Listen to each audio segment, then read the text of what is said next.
Today's topic is our adventure down under to Australia, where we're going to be heading in April of next year. Let me start off with my usual few words about Wheel and Anchor and what we are all about at this travel community.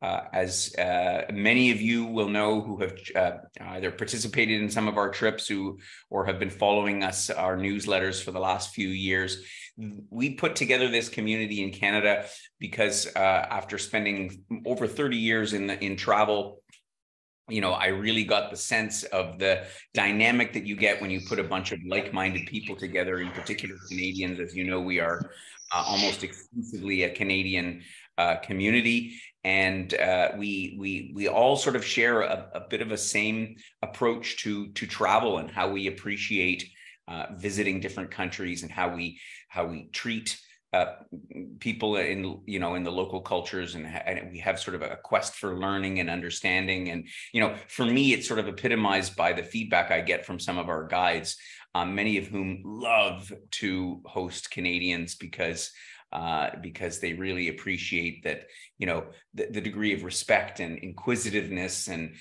they're like, somebody said to me the other day in Italy, it's like, nobody asks stupid questions. And I said,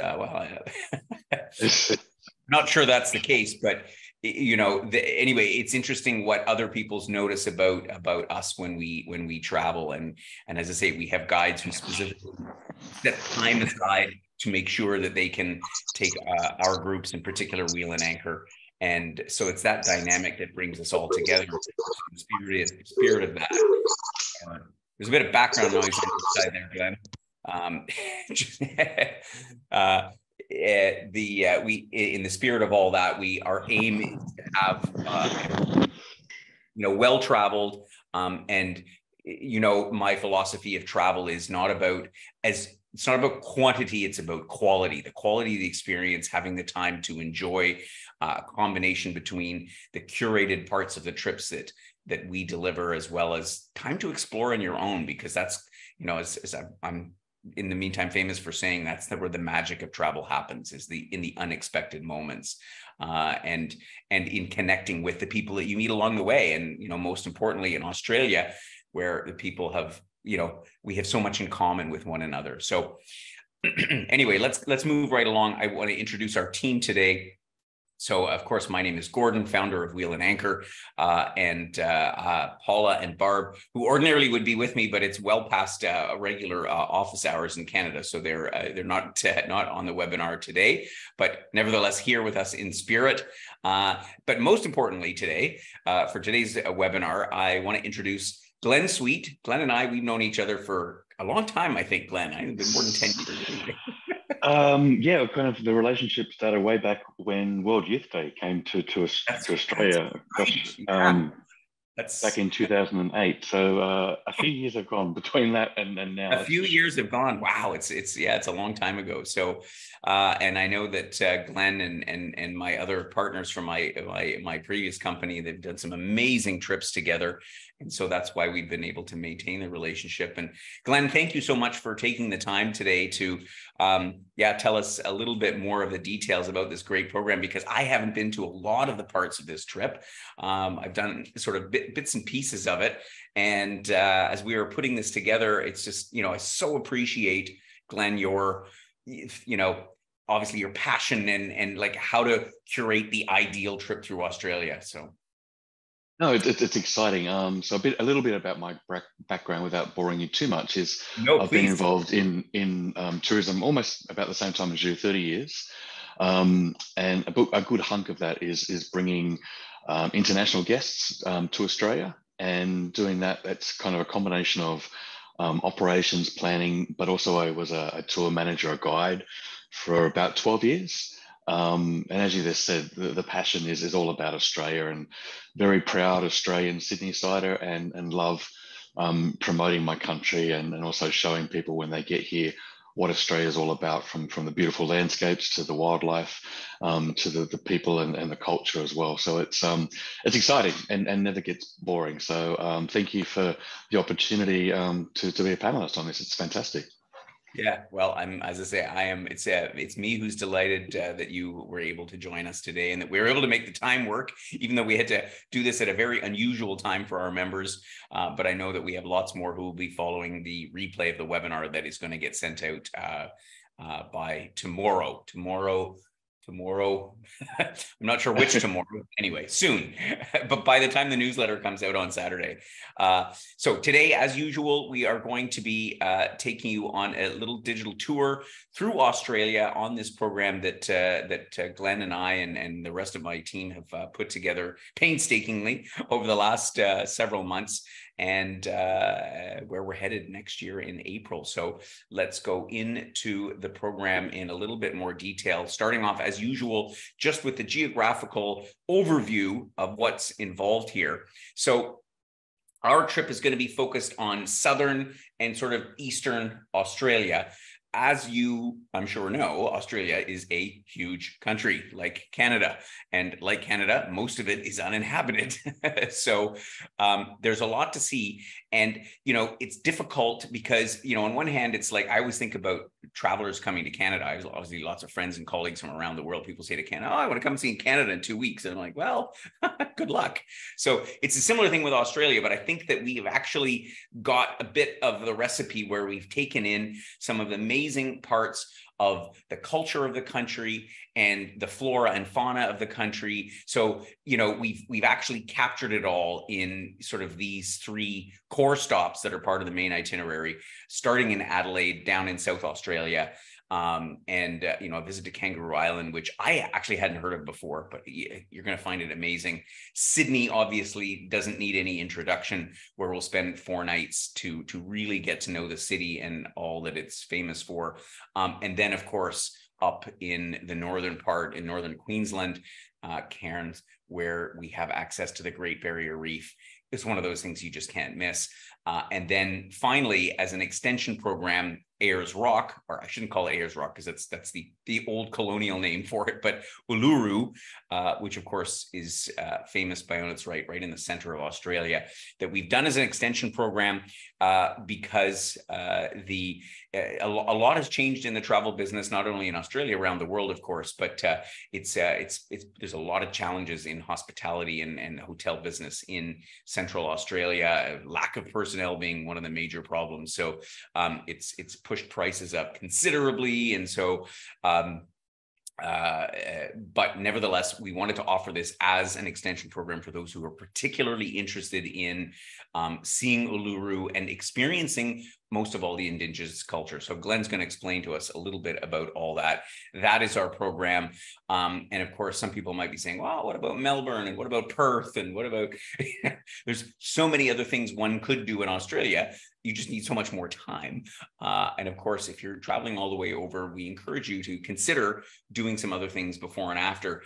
But I think this trip will really give you a great taste of what Australia has to offer. So let's jump in day by day and talk about the program. And again, Glenn is going to sort of explain some of the highlights. We start off in Adelaide, and just a word, so I think, so you get a sense, because people think, oh my God, we're starting off in a smaller city and getting there and all the rest of it. Well, when we were looking through the flights, and it actually doesn't make a huge difference whether you start in Adelaide or whether you were to start in, for example, Sydney or Melbourne or something like that, in terms of getting there. So there are connections. There's like anything, from depending on where you're coming from in Canada, depending on if your preference is to fly east or west, you can fly via the Atlantic, via the Middle East. You can fly via the West Coast, via the US, or not via the US, because I know that we don't love to do that. There's a lot of different ways to get down to Adelaide. And as I always say, let's face it, we know it's a long trip to Australia, but I encourage members to think about getting there as half the fun, particularly if you take your time to get there. People sometimes call, oh, what's the quickest connection and all the rest of it. You're not in a hurry. So you can fly on Qatar Airways and make a stopover in Doha, for example, which is, a very cool and different experience. You could stop in LA or San Francisco or something on the way down. So don't think about it. It is a long journey. There's some long flights involved, but there's lots of ways to get there. And then when you get to Adelaide, a magical city, a wonderful place. So you might want to come in a day or two early, but nevertheless, our first day will be in Adelaide. You'll arrive at some point during the day. And of course, as with all of our programs, you can arrive whenever you want. We don't have prescribed flights. We will provide a transfer. Someone from the lovely team of Glenn will come and meet you at the airport, pick you up and bring you to the hotel. And from there, Glenn, Adelaide is a pretty easy city to sort of walk around and experience a little bit on your own before we get into the nitty gritty. Yeah. Yeah, and that's another reason why we started off the itinerary with Adelaide to begin with. Although it's a decent sized city, you're talking about a population of about 1.5 million, it's still very much a country town in lots of ways.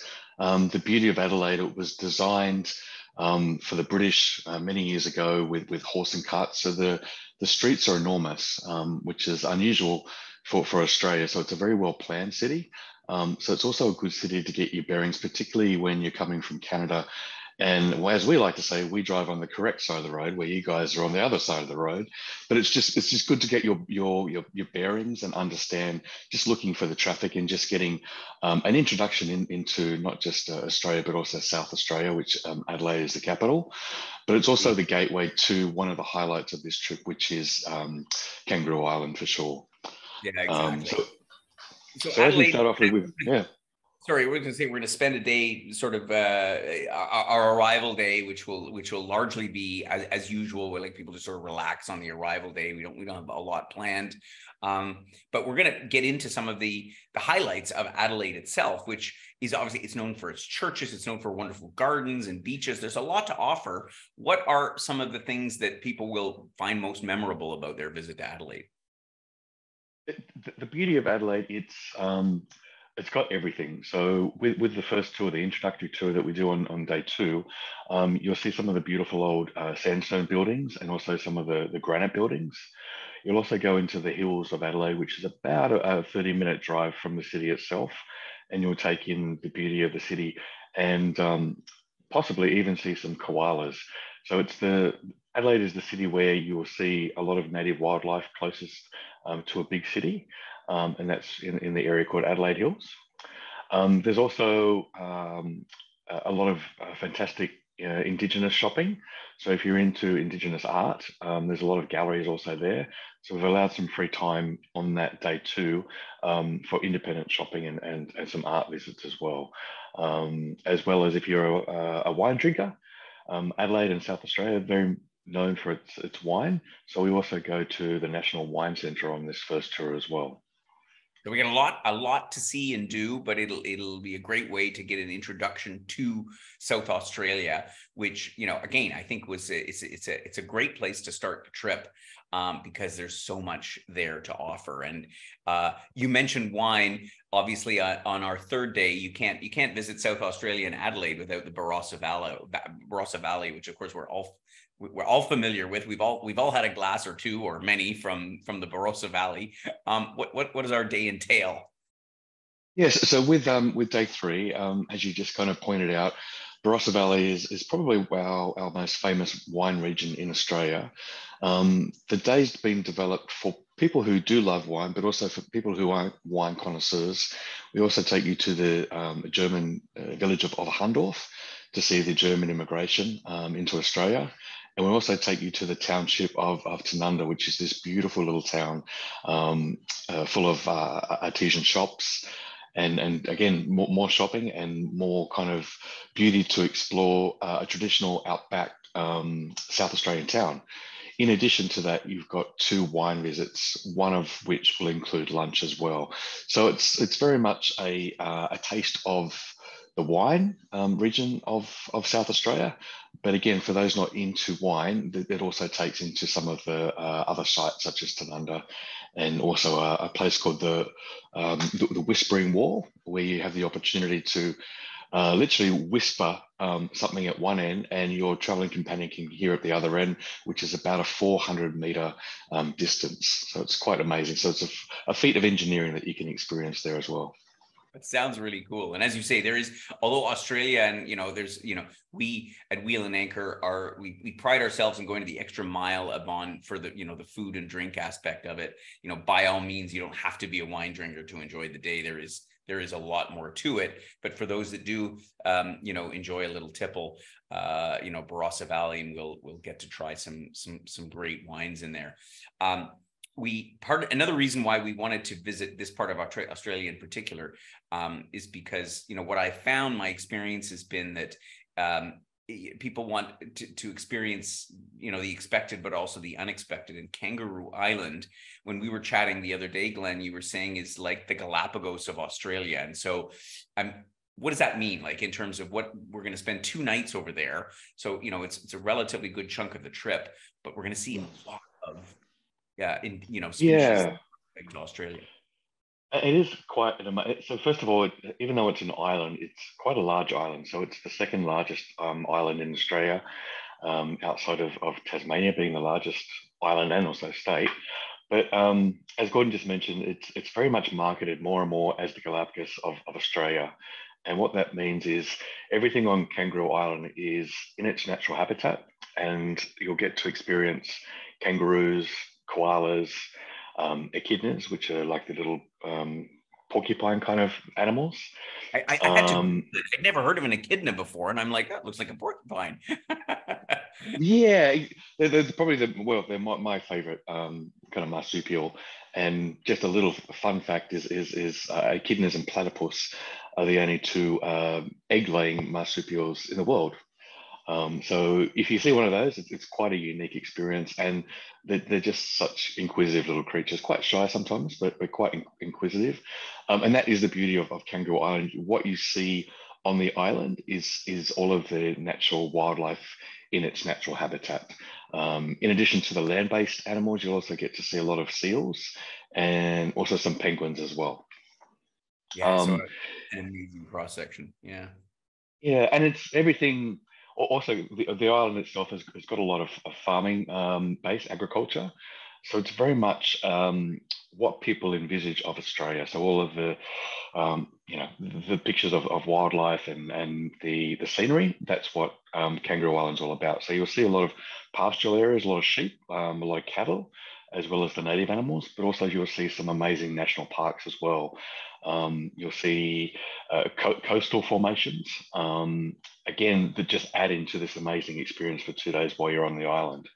Yeah, I haven't, but I've heard amazing things about Kangaroo Island. And as you say, it's sort of like, it's like Australia collapsed all into one, relatively small area. So there's a lot of bang for your buck, so to speak.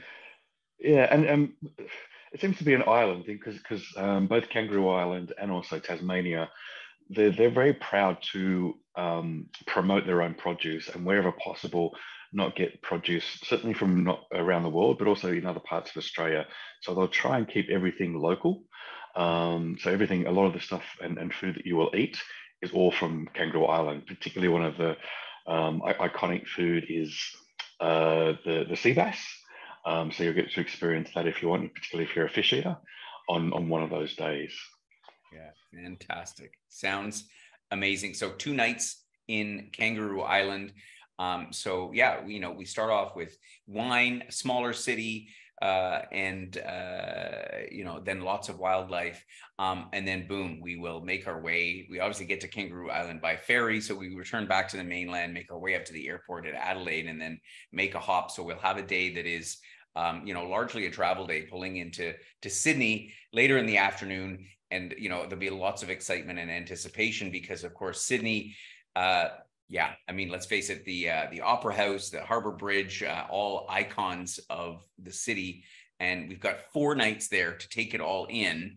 And there's lots to see and do. So I know that from the historical standpoint, we're going to sort of start right off with the rocks, which, well, you can explain it better than I in terms of what we can see on that trip. Yeah, and a lot of people ask, like, what, particularly who haven't been there, they've seen all of the images, and how would you describe Sydney? And probably for the Canadian market, the best way of describing it would be as if Vancouver and Toronto had a baby. You've got Sydney, so it's this very multicultural city, dramatically stunning with the harbour, and also you've got obviously all the iconic Opera House and Harbour Bridge. But majority of the city itself is quite flat, so it's also a very easy city to walk around. So on the day of after we arrive on that day from Adelaide, we'll be arriving late afternoon, and then the next day we head down to the historic area of the Rocks, which is the oldest part of Australia. So when the first settlement landed in Australia, they landed where the airport is, and they realised there was no fresh water, and then they surveyed the area to where the Rocks is now, and that's where the first settlement of Australia first started from a white point of view or European point of view. So we'll do a walking tour around the area, which is filled of all little hidden alleyways. You'll get a lot of talk and history about mainly the European settlement to begin with, which is the convicts, and how that area was cut out of sandstone by the convicts. And then after we've done our walking tour, we jump onto the harbour on a beautiful vessel and get to experience the harbour Sydney by water on the harbour. So you'll get through, again, all the different bays and harbours. You'll go out just to the heads, where you enter the city by boat, and that includes like a beautiful three-star lunch, three-course lunch. So it's, again, another iconic way to see the city, and everyone wants to see the icons from the water and also the land, and that's what we incorporated on this day. Do. And so for those that are super daring, you can they actually have a tour where you can walk across the archway over the top of the bridge over here. So, you know, I'll be taking dares from anybody that wants to go up and experience that. Actually, I wouldn't. That would not be my cup of tea, but we have allowed for free time in the program. It's, you know, how it's important it is to me, because it's important to you, so that there's spots of time in the afternoon so you can experience a little bit of the city on your own. And yeah, if you want to cross the bridge by the top, we'll see who goes out and does that. But we're also going to another day sort of a little bit in the outskirts as well. As I understand, we're going to take in like Bondi Beach, some of these other famous places that Sydney is so well known for. Yeah, so the next day in Sydney, as Gordon just mentioned, we're going to go out to the eastern suburbs. And the main reason we go here is because of all the beaches, and again, more of the dramatic scenery that you see in all those brochures. So you'll see Bondi Beach, you'll see the headlands, where again all the ships and all the vessels will come into Sydney. And then after you've done the morning tour, we head back into the city, and then we do a tour of the Sydney Opera House. So you'll actually go in the internals of the building. Usually you see about 3 or 4 different venues, including the concert hall and the Joan Sutherland Theatre. And you'll be able to see how this building, which is, by April next year, I'm happy to say that the building will be celebrating its 50th birthday. So at the moment, they're doing a huge amount of concerts outdoor and also inside the building to celebrate the building's 50th anniversary. And it's also because the building is owned by the government. It's a building that gives back to the people. So you don't have to always pay a premium to go and see the opera. There's also a lot of outdoor concerts on the stairs, which are free to people to go and see. So it's open to everyone and everybody. But to actually do a tour of this building, it's quite special and quite amazing to see the history and the architecture of the building. Yeah, and the engineering. I mean, it's a phenomenal structure. I remember going through it, and it's iconic to look at, but to understand how it was created, it's anyway, it truly is a highlight beyond being one of the icons of the city, and yeah, certainly will be a highlight. But there's a lot as well around, as we mentioned the beaches and so on and so forth, and the harbor cruise. Yeah, I mean, all the great restaurants that are in town.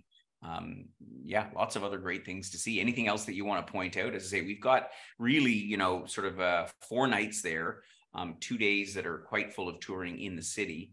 Yeah, lots to sort of see and do. Yeah, and we're basically right in the city center, so I think we're walking distance from the Opera House and the bridge. Yeah. Yeah, exactly. So the Grace Hotel where we're staying, 4 nights there, you're right heart in the heart of the city. So um, I guess we're becoming more a bit like New York in some ways. We're getting lots of precincts in Sydney, and the area where the Grace is definitely what we call the CBD. Um, but it's a 15-minute walk to the Darling Harbour and the Barangaroo precinct, and then to walk to the Opera House would be about a 25-minute walk. There's a tram practically outside the Grace Hotel, and it's above, so it's not underground, even though there is an underground tram as well. This one's on the ground. So you'll be able to see where you're going, and it's literally just the one road on George Street that basically cuts through the entire city centre. So it's an easy way of getting on public transport. And it's also very safe, and all you just need to do is have a credit card, and you just tap and go as you want based on the journey that you want. Yeah, fantastic. But so it's a very safe city. Sorry, go ahead, Glenn. It's a very, very safe city. Yeah, super safe. And just to walk around, and I remember going around Sydney and thinking, it's like walking around Toronto. I mean, the similarities on one hand, but then the differences. And I could go on and on. I really enjoyed the time when I was last in Sydney, because it was just, you're constantly like, oh, this is like home. This is like home. Oh, that's different. And you know, it's a unique experience because there's not many other cities in the world that I would say that about. And you know, and the warmth of obviously the Australians. But anyway, moving on, outside of, well, there's so much incredible nature in Australia, and I know some people have heard about the Blue Mountains.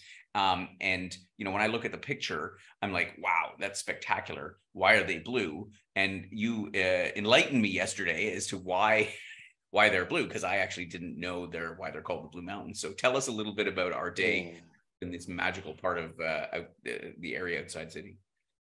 So on this particular day, on the Blue Mountains excursion, we've also incorporated a visit to a small farm called Carnsley Hill. And the main reason why we've done that is to get you up close and personal to kangaroos, wombats, emus, and koalas.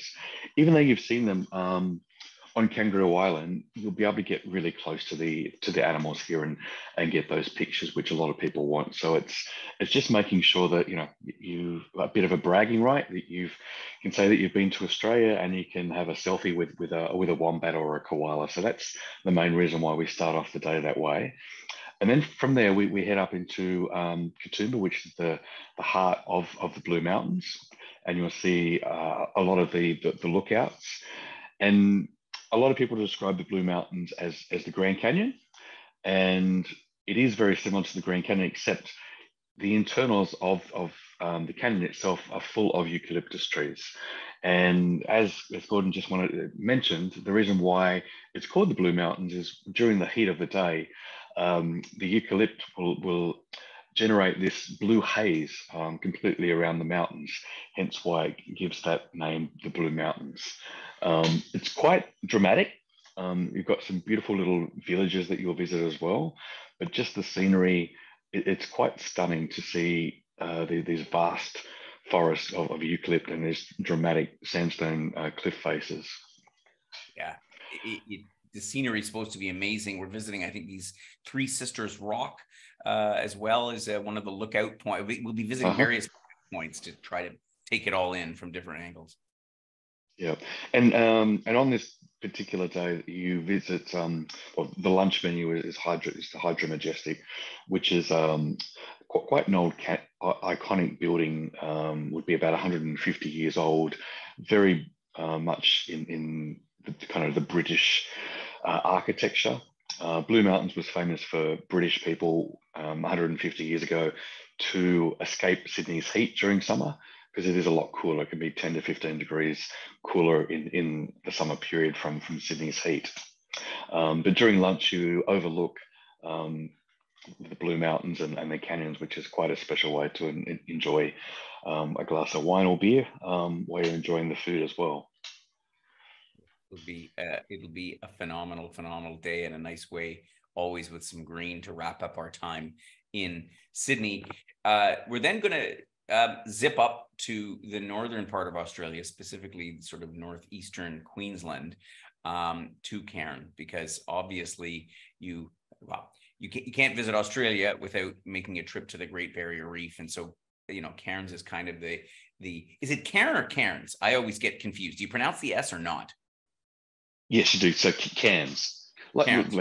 yeah, Cairns, not Cairns, but Cairns, Cairns. like French, like the French Cairns. It's just Okay. pronounced, but it's just spelled differently.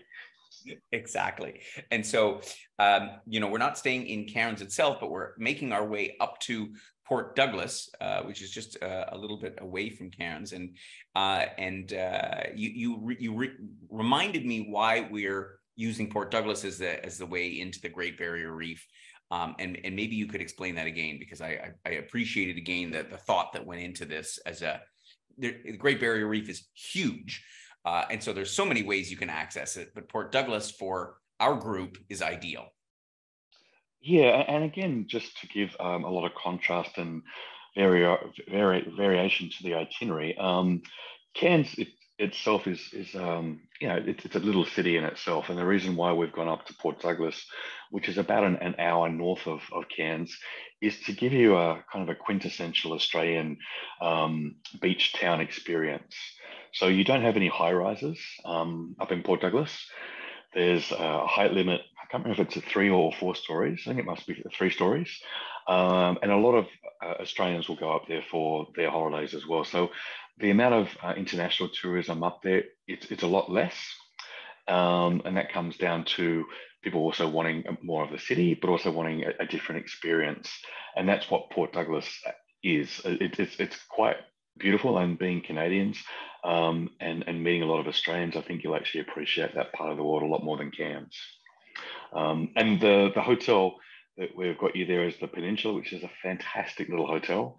You practically have it to yourselves, because there's only about 40 rooms, and we've got 17 rooms, so it's practically ours. And it's right in the heart of Port Douglas, which is essentially quite small. It's just the one street.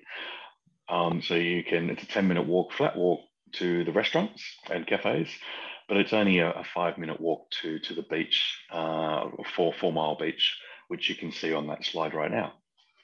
Yeah, exactly. And so from here, obviously, we head out to the Great Barrier Reef. And this is an amazing day. And I got to tell you, I really admire how they do this, because it's so well organized, and it makes your experience of the reef, specifically Agincourt Reef, which is a ribbon reef that is, runs parallel to the mainland. And, there's so many components to it, but you are in one of the most incredible ecosystems in the world. And so anyway, Glenn, how does the day work? We go out to this floating raft thing, or this.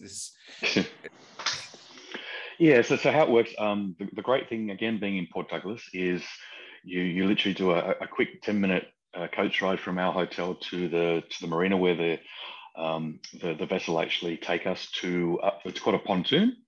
So the journey from the marina would be about a 90-minute journey by fast catamaran.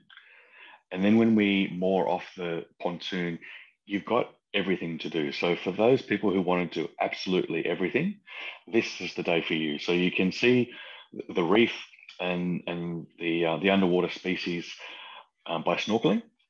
You've also got the option to do a semi-submersible and a glass bottom boat. So all of this is included in your day. While you're on the reef and on this day, you're also what's included is your what they call a stinger suit. So a stinger suit, it does protect you from the jellyfish, which are prevalent in this area of Australia. However, even though it's April and it's getting a little bit cooler, it will protect you from the sun, which is probably the most important point, particularly for people who have never been to Australia before, because our sun is so strong down under, and people just don't realize it until they get here, how strong it is. You'll also have talks while you're on there by various marine biologists, and they'll talk about the impact, which about 4 years ago we had a bleaching. But it's also, they'll talk about the positives, which not a lot of people do talk about. They only talk about the negatives, but they'll talk about the positives and how the reef is regenerating and how it's actually bouncing back in a really positive way, but also how they're also protecting it with adding new coral and growing coral, artificial coral in different pools back in Cairns and reintroducing them to the reef in the event that we do get another bleaching event with global warming. Yeah, exactly. Amazing stuff. But as I say, I want to highlight again, you know, that you can experience the reef without even putting your finger in the water, more or less. You know, for those, but of course, the great part is to get in and to do some snorkeling around and to just be there in that environment. It's absolutely amazing. You also have the option to do, you know, a helicopter ride that's not included in the price, but you know, if you want to, and I can tell you, you know, if you were going to spend an extra few bucks to see anything as an aerial point of view, the reef would certainly be high on my list, because it's just the color, it just incredible. So all those options available on that day. We'll spend the whole day out there. There's food, beverages, it's all there. You know, it'll be one of those days that you'll look back, it'll be one of the most memorable days you can ever spend anywhere in travel. Amazing. I'm so excited for it, the way that this has been put together. So a great day on the reef, but then yet another great day, because you know, we are, as Glenn mentioned, in the tropics, in the tropical part of Australia.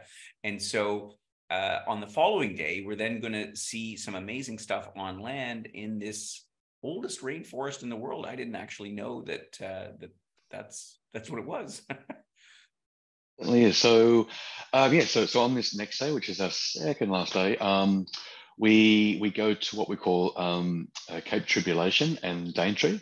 So, and this is where the reef meets the rainforest. So literally where the reef stops and the beach starts, you have the rainforest literally coming down to the beach. And it is the oldest rainforest in the world. So on this day, you'll get the guide will talk to you about all of the flora and fauna of the region. You'll get to experience a Daintree river cruise. And on this cruise, you'll see a lot of bird life, but also you'll see a lot of crocodiles. The crocodiles tend to keep to the river systems. So when we head up to Cape Tribulation via Mossman, we'll go on to the Daintree River, which you need to cross to get across to Daintree. And on that crossing, we will have about a 60-minute Daintree river cruise for mainly for crocodile spotting, but you will see a lot of bird life and potentially some barramundi, which is a delicate what is it, one of the most beautiful fish you're ever going to taste. So once you're up in Port Douglas, if you get the opportunity to taste barramundi, it's on the list. I would highly recommend it. So if you like fish, go for that. And then what do we do? So we do quite a few boardwalks. So here you'll get up close and personal to the rainforest. For those people who say you don't have to trek into the rainforest, this day has been designed for people who want to get up close and personal with the rainforest, but don't necessarily want to do a huge hike. So on these boardwalks, you'll be able to take in the rainforest. And there'll be a guide giving interpretation, but there's also various signs along the way to explain about the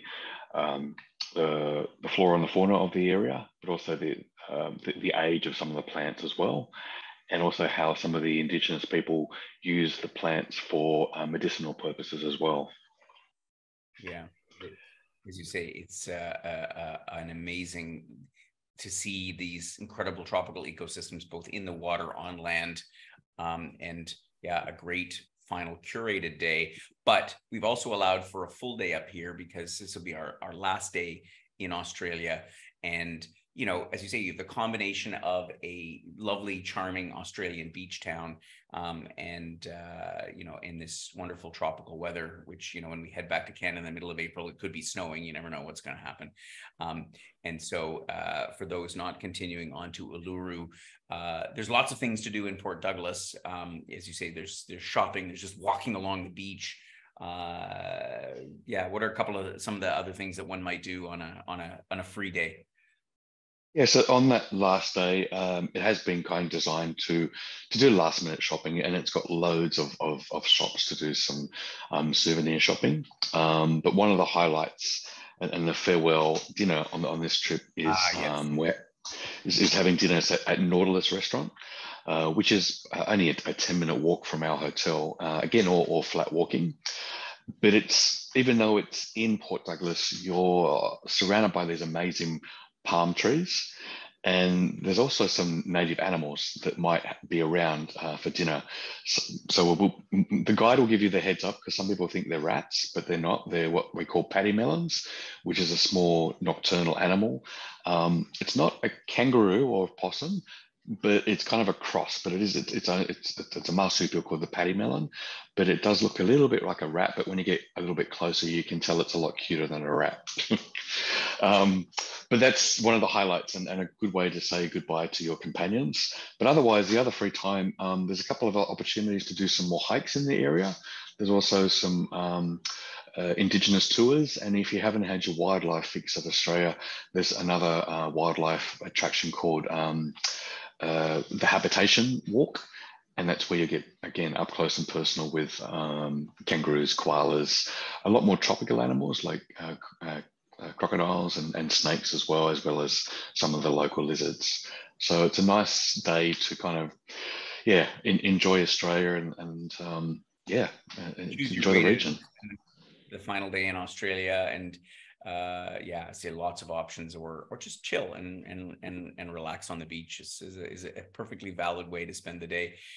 So day 14, 2 weeks departure back to Canada for those, or to an onward destination for those that wish.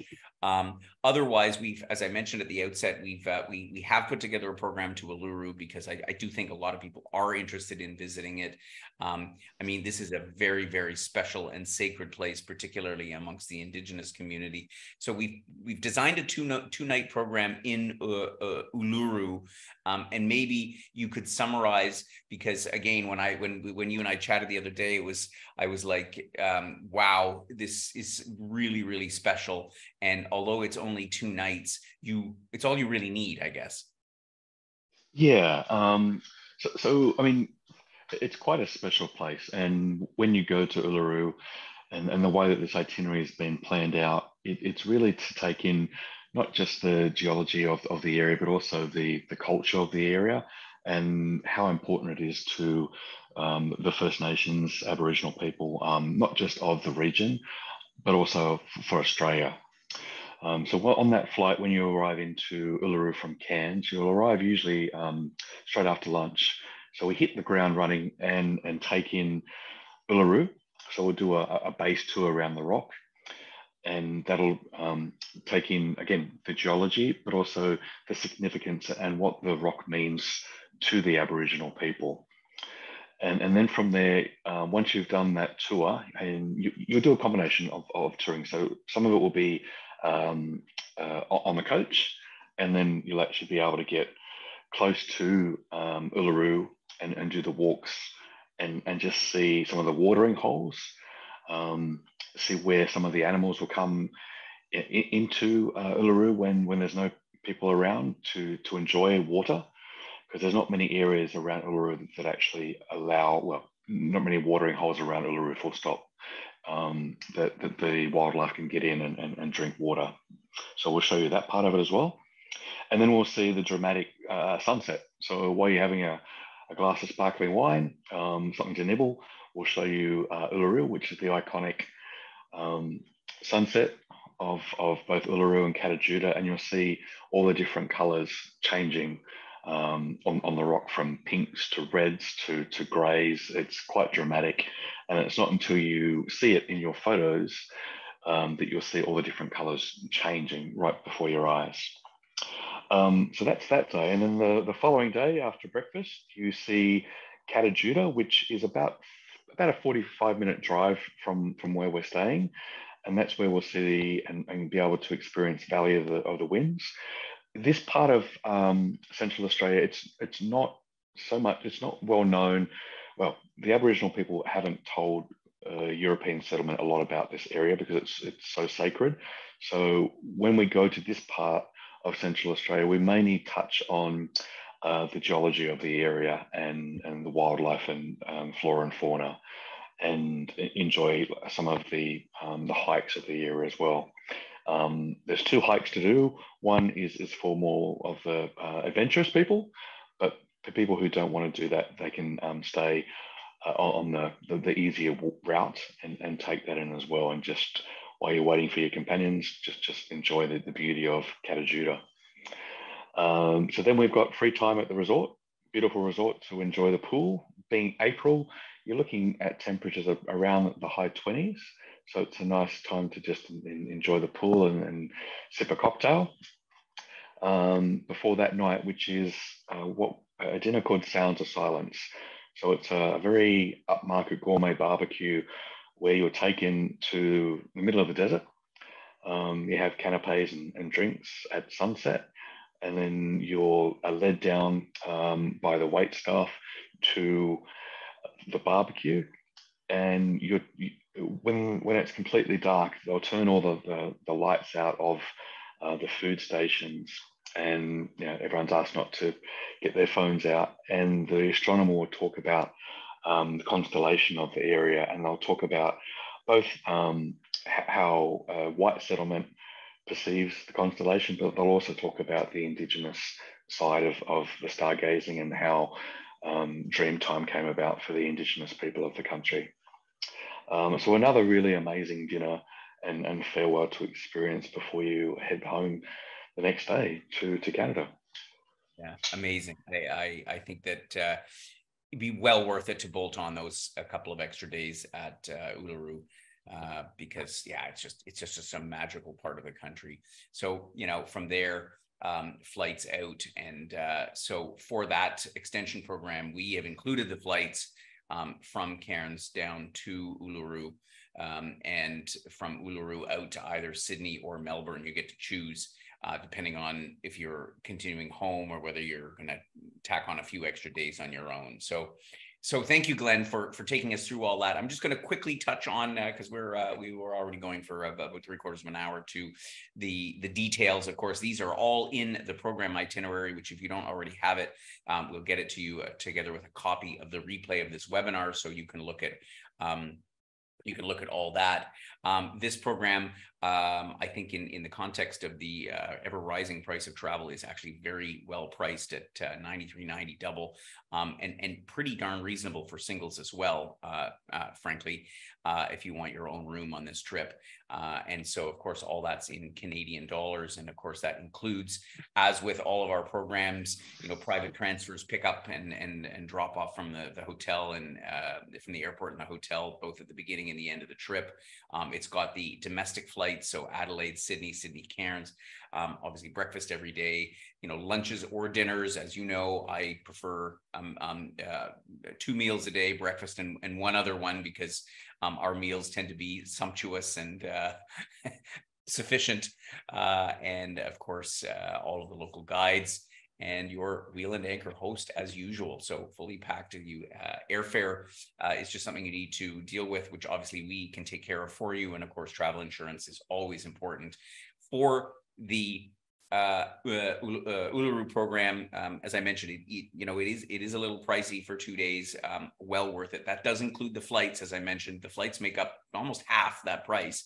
And so, it's just a function of the post-pandemic era that we're in. But again, if you're going to go all the way to Australia, I do suggest it.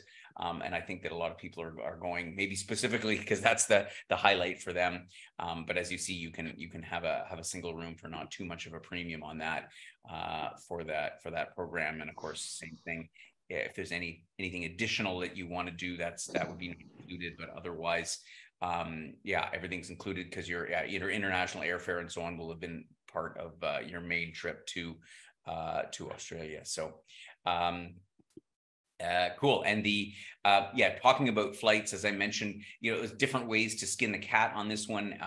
I always suggest take your time to get there. You don't have to go all in one go. You can make stopovers either in the U.S. if you choose to fly that way, or in the Middle East if you choose to fly that way. So really consider that when you're thinking about flights and options, and do some Googling or whatever yourself, or one of the many flight websites, and check the best way to get there, so that to break up the journey and make sure that you can enjoy the whole experience to the fullest. And I am pleased that, as I say, in keeping now with what we're trying to do on most programs, if you book this trip early, we will give you an early booking bonus of $500 per person. So do keep that in mind. The program is not far away. We do have a lot of people interested in it, and we will be, in our usual group size of somewhere between 12 to 16, maybe 18 people, but it won't exceed that. So we're keeping this small, tight, so that we can deliver an amazing experience in Australia as we do in our other places. And now it's time to take any questions that you might have, with a beautiful shot of the Opera House there in Sydney. So if you have any questions, and I know one question that we didn't really touch on, you touched on it a little bit at the end there, Glenn, was about the weather in Australia. And April is a perfect time to go, right? Because obviously Southern Hemisphere, so January, February, March is summer in Australia, and searing hot, not to mention really busy. So we said, no, we don't want to go then. So April is really your autumn. What would it be, the temperature sort of be like in the different parts of Australia that we're going to visit? Because it's often going to change a bit between Adelaide and Sydney and yeah, I mean, definitely without a doubt, April and September are the best times to come to Australia, because the temperatures are down and a lot of the areas are starting to lose their humidity. So from Adelaide, which should be the coolest, you're looking at temperatures around the 23 to 25 mark Celsius. And then when you head up, and that also includes Kangaroo Island. Kangaroo Island can get sometimes a little bit windy, but the temperature itself will remain about that 23 to 25 mark. And then we head up into Sydney, and the temperature, not much difference. It tends to still be a little bit humid in early April, based on this year anyway. But you're looking again around the 23 to 25 mark. And then when we head up to North Queensland, that's where it gets a little bit warm. So you will be looking at about the 28 to 30 degree mark in April. And there'll still be some humidity lingering around that time of year. And for those who are looking at going down to Uluru in Central Australia, you'd be looking at temperatures about 30 degrees, but a very dry heat. And the nights tend to get quite cool because it's a desert, around about 10, 12 degrees at night for April period as well. So, yeah, beautiful. Perfect traveling weather. Yeah, exactly. One other question has come in here from Don. He's saying, how does the price of beverages in restaurants compare to Canada? That's an interesting question. If you were to go out for sort of a restaurant, average, not super fine dining, what one might one expect, for example, to spend on a glass of beer or a bottle of wine? Yeah. So look, I'm going to say for an average glass of wine or beer, you will be looking at between $10 to $15 for that. The good thing about not Kangaroo Island, but certainly Adelaide, Sydney, and Port Douglas, Australians, we have what we call cheap and cheerful. So you'll be able to go to various restaurants, and they're all well signposted. It'll have BYO, so you can actually go to a bottle shop and buy a bottle of wine or beer. You can't buy spirits, but you can bring wine and beer. And usually the restaurant will take a small corkage fee of like a couple of dollars per person, or they might just charge a one-off fee. So yes, so if you go into a restaurant, like a fine dining restaurant, you'd be looking at between $10 and $15. More casual restaurant, if they do have that BYO option, you've got that option to bring your own as well. Okay, well, that's pretty consistent with Canada. The Australian dollar at the moment is a little lower than the Canadian dollar. Mhm. I always say you might as well treat it as 1 to 1. And so, I mean, these days that's pretty consistent with what we're paying in Canada. So same as at home. So that's I suppose good news. You know, we all wish our tipple would be a little less expensive, but as you say, that is a really nice feature in Canada. We haven't quite learned that yet. I mean, well, you can do corkage in some places, but they charge you an arm and a leg for it. So Right. And probably the big thing to know about Australia is we don't have tipping in Australia. It's not compulsory. Tipping in Australia, when you go to restaurants and bars, it's more like a job well done. So if you're really impressed with the service, you can tip the hospitality staff, but certainly it's not compulsory. You don't have to tip. So if you don't tip, they won't come after you. Some of the exception that I've seen in the last kind of 18 months is some of the more fine dining restaurants are starting to impose some type of hospitality gratuity tax into the bill, but it's also very well split out, so you're very aware of what they're charging you. well, that's good to know, actually, because yeah, it's tipping is going a little out of hand in Canada and North America, as you know. So that's welcome news. So if you take that into account, that's 15 or 20% you don't have to add on to the Mm-hmm. price. Fantastic.